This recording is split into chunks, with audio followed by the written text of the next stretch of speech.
सभी बच्चों का स्वागत है। मैं नलिन विभूति प्लस 2 उच्च विद्यालय शकरदास नवादा बजरंग गया से आज पुनः भौतिकी विषय कक्षा 12वीं के लिए उपस्थित हूं। मैं बता दूं आप सभी को कि आप सभी को परीक्षा के दृष्टिकोण से गया गाइडेंस प्रोग्राम अभी प्रैक्टिस सेट करवा रही है। उसी कड़ी को आगे बढ़ाते हुए आज मैं 7वां मॉडल सेट आपके सामने लेकर के आया हूं, जिसमें लघु उत्तरीय प्रश्न और दीर्घ उत्तरीय प्रश्न है, जिसे आप ध्यानपूर्वक देखेंगे और सुनेंगे और कोशिश करेंगे प्रैक्टिस करने का, क्योंकि प्रैक्टिस जो है वही एक सफलता का मात्र कुंजी है। अगर आप प्रैक्टिस नहीं करेंगे तो आपको कुछ भी नहीं होने वाला। तो चलते हैं हम क्वेश्चन नंबर 1 की ओर। State 2 characters of Coulomb's force. Coulomb का बल का 2 कैरेक्टर आपको बताना है। तो क्या क्या है? सबसे पहला 2 charges is a central force होता है, और दूसरा ए ओबे इनवर्स स्क्वायर लॉ। आपने देखा इसका 2 कैरेक्टर कौन कौन है? First, coulomb force between 2 charges is a central force, and the second, coulomb force between 2 charges obeys inverse square law. Second number, state 2 properties of equivalent surface. Equivalent surface का समतल तल का 2 प्रॉपर्टी आपको बताना है। First, no work is done is moving a test charge from one point to another point on an equipotential surface, equipotential surface, and the second, the electric field is perpendicular to the equipotential surface। तो आपने देखा 2 character इसका। चले question number 3 की ओर। Question number 3 है define electrostatic shielding. परिरक्षण क्या होता है? Mention the dimension of dielectric strength. विद्युतीय परिरक्षण क्या है? तो हम सभी जानते हैं परिरक्षण शब्द जहां पर आ गया इसका मतलब कहीं ना कहीं उसको रक्षा करना है। तो किससे रक्षा करेंगे? हम इलेक्ट्रिक फील्ड से रक्षा करेंगे। यानी the method of protecting a certain region from the effect of electric field is called the electrostatic shielding. Dimension इसका हमारा लिखना है, तो क्या हो जाएगा? ML-T-3A-1। चलते हैं क्वेश्चन नंबर 4, जो कि आप 9-10 से ही पढ़ते आ रहे होंगे। ओम्स लॉ क्या है? तो at constant temperature current is directly proportional to its potential difference. यह है हमारा ओम्स लॉ।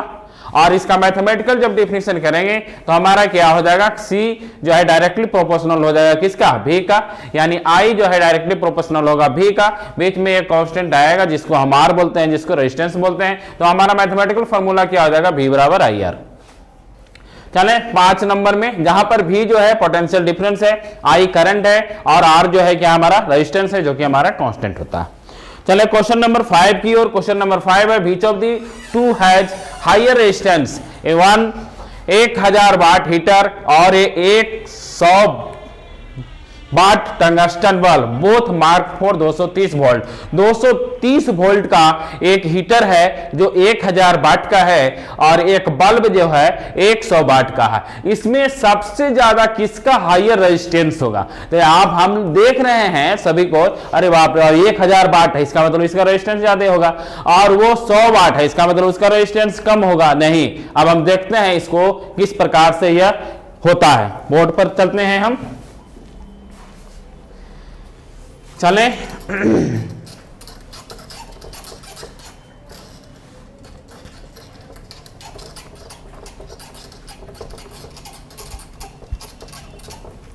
क्वेश्चन है आपका दिया हुआ है 1000 वाट का हीटर है और 100 वाट का बल्ब है, और वोल्ट दोनों का कितना है? 230 वोल्ट है। ठीक है, तो हम क्या देखना है? हमें क्या निकालना है? रेजिस्टेंस। रेजिस्टेंस निकालना है। तो रेजिस्टेंस का फॉर्मूला क्या होता है? VH बराबर V²/P। ये फॉर्मूला है हमारा। तो V का मान यहां पर हमारा कितना है? 230 गुने 230 बटा, चूंकि हम हीटर के निकाल रहे हैं तो पावर हमारा कितना है? 1000। ये इसे क्रॉस करेंगे तो 23 और 23 को गुना करेंगे तो 529 आएगा, और 2 शून्य से 2 शून्य कट गया, 1 शून्य बचा यहां पर, यानी 52.9 ओमेगा आएगा। और अगर हम बल्ब का बात करें तो V²/P का फॉर्मूला लगाएंगे यहां इसमें, 230 गुना 230 बटा 100 यानी 529 ओमेगा आएगा। तो हमने यहां पर क्या देखा कि 529 ज्यादा है या 1.9 ज्यादा है, तो 529 ज्यादा है, यानी जिसका वाट कम होता है उसका रेजिस्टेंस ज्यादा होता है। चले हम अगले क्वेश्चन की ओर। Write 2 uses of potentiometer. Potentiometer का 2 यूज लिखना है आपको। It is use to compare the EMF of 2 cell. सबसे पहला, क्योंकि पोटेंशियोमीटर का काम ही क्या है, 2 सेल का ईएमएफ को मेजर करना। And second, it is to determine the internal resistance of the cell, और इसे क्या करते हैं, इंटरनल रेजिस्टेंस ऑफ सेल का भी मेजरमेंट करते हैं। क्वेश्चन नंबर 7 की ओर चलते हैं। Right 2 uses of galvanometer. हम लोग गैल्वेनोमीटर बहुत बार हम देख चुके हैं मॉडल सेट में। तो सबसे पहला इसके आमीटर बनाएंगे और दूसरा इसका क्या बनाएंगे, वोल्टमीटर बनाएंगे। तो आमीटर बनाने के लिए low resistance connected to parallel to the galvanometer, and the voltmeter बनाने के लिए high resistance in series connect करेंगे। क्वेश्चन नंबर 8 की ओर चलते हैं। What do you mean by retentivity and coercivity. तो सबसे पहले हम जानते हैं रिटेंटिविटी क्या होता है। It is the property of a magnetic material by which magnetism is left in the specimen even when the magnetic field is reduced to zero. Magnetic field को हटा देने के बाद भी अगर मैग्नेटिज्म है तब वह क्या होगा, रिटेंटिविटी होगा, और अगर नहीं है तो वह कोरिसिविटी होगा। It is the property of magnetic material which depends upon the reverse value of magnetic field required to reduce residual magnetism to zero. Now come to the question number 9. Define inductor. Inductor and its symbol. Inductor क्या होता है? An element of an electric circuit like a tightly wound coil of insulated wire which opposes the change in current flowing through it is called inductor. क्या होता है, वो inductor होता है। इसका हम सिंबल देख लें यहां पर बच्चों, किस प्रकार से दिया गया है। इसे स्प्रिंग की तरह हम लोग दिखा सकते हैं। चलिए क्वेश्चन नंबर 10 की ओर चलते हैं हम। क्वेश्चन नंबर 10 आपका न्यूमेरिकल है। यह है कि radioactive element reduce to 25% of its initial mass is 1000 years. Find its half life period. Half life period हमें निकालना है। फार्मूला हम जानते हैं, n/n0 बराबर 1/2 t/t हाफ। तो n/n0 हमारा कितना हो जाएगा, 25% ये रिड्यूस कर रहा है, यानी 25/100 यानी 1/4 हो गया। देखें आप लोगों ने, आप फार्मूला पर हम बैठा दें n/n0 बराबर कितना हो गया हमारा 1/4, यानी 1/4 का स्क्वायर करेंगे तो कितना होगा 1/2 का स्क्वायर। तो n/n0 का मान हम यहां पर रखेंगे तो t हाफ 1/2 यहां हो गया, 2 यहां पर तो 2 हो गया, यानी t हाफ यानी t बराबर हमारा आएगा 2 × t हाफ, और t हाफ का हम निकालेंगे तो t/2 होगा, यानी t का मान हमें 1000 दिया हुआ है, तो 1000 को 2 से भाग देंगे तो कितना आएगा हमको 500 ईयर। 500 ईयर आएगा। यहां पर देख रहे हैं थोड़ा सा मिसप्रिंट है, आप इसे बढ़िया से कर लेंगे, क्योंकि यहां पर ये 2 नहीं होगा 500 होगा, ठीक है ना, 500 ईयर होगा इसका t हाफ।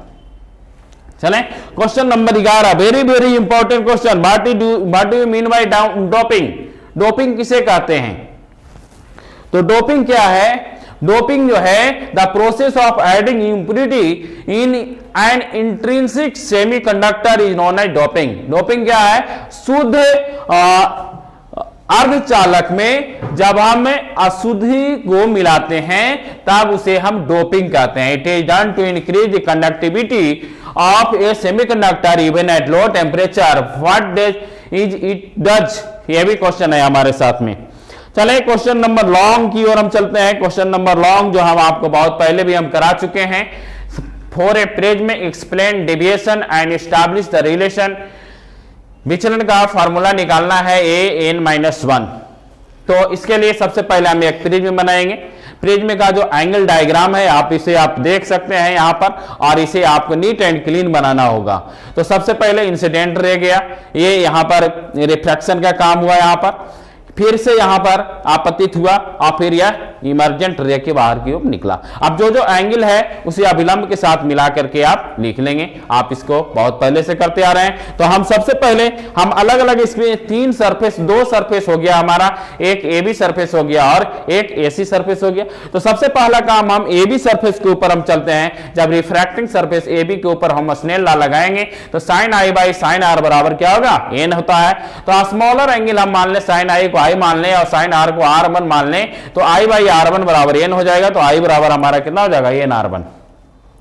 चले हम सेकंड रिफ्रैक्टिंग सरफेस जो हमारा एसी है वहां पर हम इस फार्मूला को लगाएंगे। तो sine e by sine r two बराबर एन हो जाएगा। ई और आर टू को हम स्मॉलर मान लें तो हमारा साइन ई बराबर ई हो जाएगा, साइन आर टू बराबर आर हो जाएगा। फार्मूला का पुटअप करेंगे, ई बराबर एन आर टू आएगा। त्रिभुज में हम यहां पर अब देखेंगे according to prism relation I plus E बराबर डेल प्लस ए होगा, होना चाहिए बिल्कुल इक्विलिब्रियम के लिए। तो चले हम इस फार्मूला को रख दें। तो आने के बाद हमारा क्या आएगा, n into r one plus r two बराबर डेल प्लस ए। और चूंकि हम जानते हैं r one plus r two क्या होता है, हमारा ए होता है। त्रिभुज के तीनों कोणों का योग से हम इसे निकाल लेंगे वहां पर, है ना, अंतः कोण और बहिष्ठ कोण को देखते हुए। तो एन ए बराबर कितना हो गया, डेल प्लस ए हो गया। तो डेल बराबर एन ए माइनस ए हो गया। अब ये हमें कॉमन निकालनी है तो एन माइनस वन हो गया। तो डेल बराबर कितना हो गया हमारा, n minus one into a. अब है कंक्लूजन क्या है, angle of deviation produced by a prism is equal to angle of prism times refractive index minus unity minus one. Question number 13 की ओर हम चलते हैं। Defined self inductance, derive an expression for it. तो self induction क्या है, it is the property of a coil by the virtue of which it possesses the growth और DK of induced current in A single coil. एक single coil में growth और DK को करना ये हमारा सेल्फ इंडक्टेंस का प्रॉपर्टी है, कॉइल का प्रॉपर्टी है अपने आप में, वहां अपने आप का विरोध करना, है ना। जब हम उसमें करंट को इंड्यूस करते हैं तो वह अपने आप का विरोध करता है, यही हमारा इंडक्टेंस है। तो magnetic flux changes in the coil is directly proportional to the induced current produced in the coil. तो फाई है जो डायरेक्टली प्रोपोर्शनल आई होगा, तो फाई बराबर एल आई होगा, एल बराबर फाई बाई आई होगा। जहां हमारा क्या है, hence coefficient of self induction is the ratio of flux change in the coil to the induced current produced in the coil. तो आई बराबर एल ए, तो एल बराबर फाई हो गया। यहां पर self inductance of a single coil is numerically equal to flux changes in the coil provide induced current providing in the coil is 1 ampere. अब इसी फार्मूला को हम फैराडे लॉ के ऊपर हम लगाएंगे, फैराडे सेकंड लॉ को हम लगाएंगे इसमें। तो ई बराबर minus d phi by D t होता है, मान रख देंगे, डी एल आई हो जाएगा minus L D I by D T हो जाएगा, यानी एल का मान हम निकालेंगे तो E by D I by D T minus में होगा। Self inductance of a single coil is the ratio of induced EMF produced in the coil to the ratio of loss of induced current with respect to the time। अब हम इसका चलिए ये हो गया self induction का। Question number 14 की ओर हम चलते हैं। Explain Faraday's law of electromagnetic induction and discuss length correction. तो सबसे पहले लॉ ऑफ इलेक्ट्रोमैग्नेटिक इंडक्शन जो है 2 मार्क्स का क्वेश्चन भी है वह, जो हमें पूछ सकता है फर्स्ट लॉ भी लिखने के लिए और सेकंड लॉ भी लिखने के लिए। तो फर्स्ट लॉ क्या है, whenever there is change in magnetic flux link with the coil changes induce EMF produced in the coil, first law है। सेकंड लॉ है the rate of change of magnetic flux linked with the coil is directly proportional to the induced EMF। अगर हम phi 1 मान लेते हैं initial flux at time t1 and phi 2 अगर हम मान लेते हैं final flux at t2, then phi 2 minus phi 1 by t2 minus t1 जो है प्रोपोर्शनल होगा E का, EMF का। अब यहां पर हम del phi by D t बराबर k कांस्टेंट लगाते हैं, E हो गया। For the all practical purpose k बराबर 1 होता है। ये क्वेश्चन ऑब्जेक्टिव में भी बन सकता है, प्रैक्टिकल पर्पस के लिए के जो है नियतांक का मान हम 1 रखते हैं। तो del phi by del t बराबर ई हो जाएगा। फॉर अ स्मॉल टाइम के लिए हम लेंगे तो ये टी, अगर हम 0 के लिए लेंगे तो ये ई हो गया, d phi by D t बराबर ई आ गया। From the question number 5, direction of induced EMF is not well defined, EMF without direction is useless. Direction क्या होता है, यूजलेस होता है। So the direction of EMF was calculated by Lenz, Lenz ने इसका डायरेक्शन को निकाला। So the correct form is called the Faraday Lenz law. तो इसलिए दोनों को मिला करके फैराडे साहब और लेंज साहब के दोनों को मिला करके एक नियम बना जिसे फैराडे लेंज लॉ के नाम से हम जानते हैं। तो वह नियम क्या है? वह नियम है EMF induce in the coil opposes it cause in or other word direction of EMF is opposite to change in magnetic flux takes place in the coil. The magnetic of induced EMF in a circuit is equal to the time rate of change of magnetic flux through the circuit. Mathematically रूप से हम E बराबर minus d five b by D t हम लिखेंगे। The negative sign indicate the direction of E. In case of closely wound coil of turn N, change of flux associated with each turn is the same, then E बराबर minus n d five by D t. The induced EMF can be increased by increasing the number of n turns of the closed coil. Number of turns को हम बढ़ा करके इसका induced EMF को हम बढ़ा सकते हैं। Now come to the question number 15, derive an expression for the energy store in a capacitor.